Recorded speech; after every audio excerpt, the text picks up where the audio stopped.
It was, as they say, a glittering night. Auckland's great and good were out in force to celebrate the achievements of some New Zealanders who are, let's face it, a cut above the rest of us. For this was the New Zealander of the Year award night, hosted in a ritzy Auckland hotel by TV and radio star Mike Hosking, with not one but two Prime Ministers in attendance.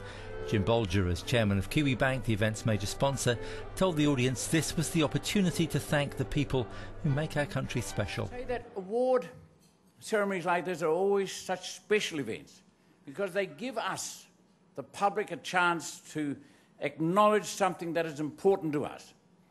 That's why we're all here tonight, I suggest, because our country and its people are truly important to each of us. And seldom do we take the opportunity to thank them, those who inspire us, inspire others, inspire communities, really inspire the whole of Aotearoa, New Zealand. Significantly, the nominees themselves, like Warehouse founder Sir Stephen TINDALL, said they were simply doing what any of us would do. I don't do it for any accolades, I do it because I enjoy it and because I think it's the right thing to do. Another nominee, this time for the Senior Award, was Ron O'Grady from the group campaigning against child sexual abuse, ECPAT. He says for an organisation which largely works behind the scenes, it was nice, but more importantly useful, to be in the limelight for a moment. Well, it's nice to be recognised. I think it's good that the secular world recognises also some of the things that are happening around in social concerns. We don't have a lot of prominence for most of the time. We just work behind the scenes with the law and with the families, and so it's a slightly unusual to see us in the spotlight. There were 5 awards in total. Youth Award nominee Matt Truman overcame cancer and tremendous odds and now works with the charity Canteen. He says it was all about giving back. I was diagnosed, things weren't looking great, chemotherapy, radiation, the sight. I questioned what I was going to do in life and whether I could actually contribute. And Canteen, through being a peer support organisation and a member-run organisation, has inspired me to the realisation that I can do whatever I want in life as long as I put my mind to it. And it's a fantastic gift that any person or any organisation that can give to someone. The Youth Award was actually won by DIVYA for her passionate action against global poverty. In her acceptance speech, she challenged the country to come to grips with the problems of the Third World. And what can I say to a room full of some of the most inspirational and accomplished people I've ever come across? To you, I propose a challenge. Can we lead the global movement to eradicate poverty? We were the first nation to give women the right to vote. We said no to the most powerful country in the world, no nukes. I think we're a great nation full of great people. I'm proud to call myself a New Zealander, and I thank you very much for this honour. Thank you. Other awards were won by the Senior New Zealander of the Year, Dunedin philanthropist Sir Ian Edgar, and the Community of the Year was Victory Village in Nelson, who saw off strong competition from the disabled performance charity Star Jam, who took the event by storm earlier in the evening.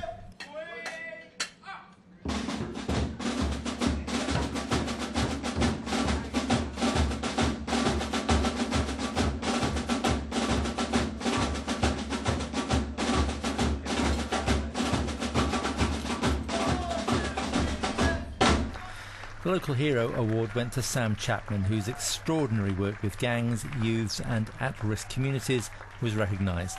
We have a wonderful history, a history of people who have, through the good days and the bad days, been able to discover that the things that really matter more than anything is family and faith.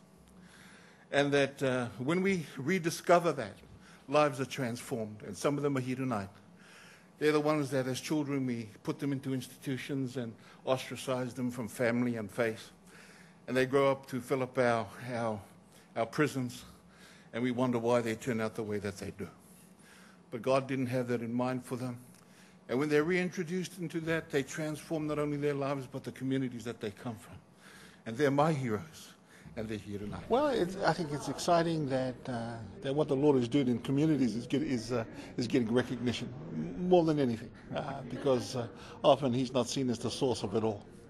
I'm just one of the community, and with an awareness of history, with awareness of God's intentions, that he designed and created us to be loved, and we share that story and try to live it out as a family, and so those who maybe have lost the memory of that, they hunger for that because they were designed for that purpose, and so they come, and they begin to grow and develop their capacity to rediscover what that was meant to look like.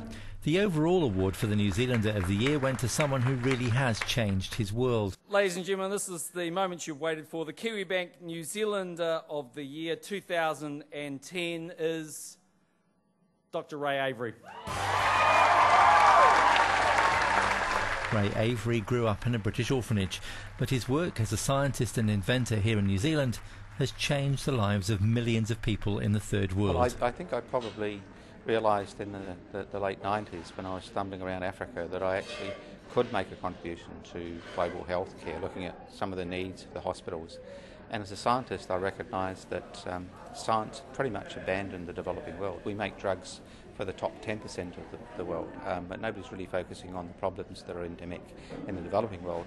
And I'd spent most of my time developing drugs for the first world, and it was just really a kind of revelation to say, what if I just diverted my attention to doing that, and it would be much more satisfying for me, and that's proven to be true. I feel much more comfortable in my own skin now, seeing people getting their sight back or getting good nutritional products and basically saving lots of lives. The event may have been glittering, but everyone there was left humbled by the selflessness and incredible hard work carried out by the nominees.